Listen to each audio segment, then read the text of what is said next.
Alright, in today's video, I'm going to be talking about map scouting for turkeys as I'm sitting here doing some map scouting in preparation for my trip down to Nebraska here in a few weeks. This will be our second turkey video, and then the rest of the videos will be coming at the end of March, early April after my first weekend of turkey season down in Nebraska. And we'll be rolling out a bunch of different topics, talking all things turkey. But today, after the first video I talked about how to plan a turkey hunt, I want to cover some map scouting topics and things that you can be looking for while scouting online. So number one is having the right tool. You definitely want to be able to check out public land, private land, all that good stuff.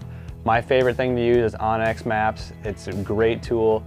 If you don't have that, you want something similar where you can see the property boundaries and can at least be able to identify public land if that's all you can have to hunt. Once you've kind of figured that out, the first thing you want to look for is public land, public areas, and kind of identify some big spots.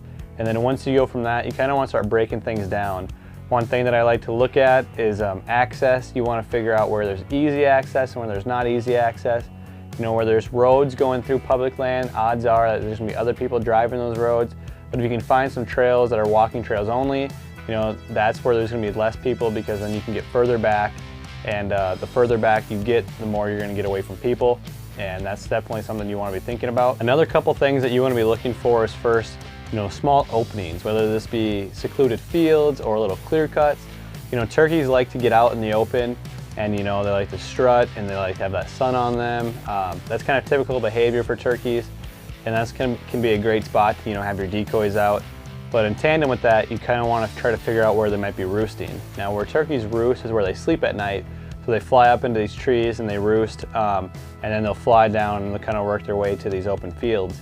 And so if you can find where they're roosting, you know, a good way to do that is on the map, kind of identify some high areas where you can get up and you can listen.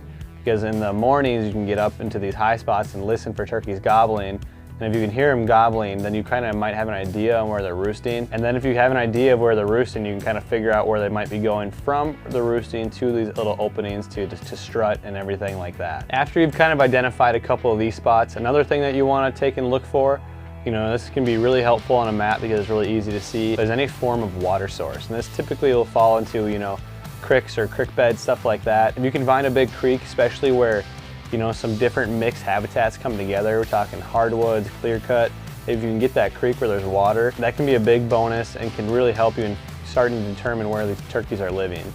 So those are all some things you definitely want to be checking out on maps when you're map scouting online. And then you can get boots on the ground, start listening for turkeys, things like that. And that'll help aid you in kind of knowing where to start. And like I said here at the beginning, once we get to the end of the month here, we're gonna have a whole bunch of different topics showing you exactly how to set up decoys, how to call, all these different things when it comes to turkeys. So be sure to stay tuned for more videos.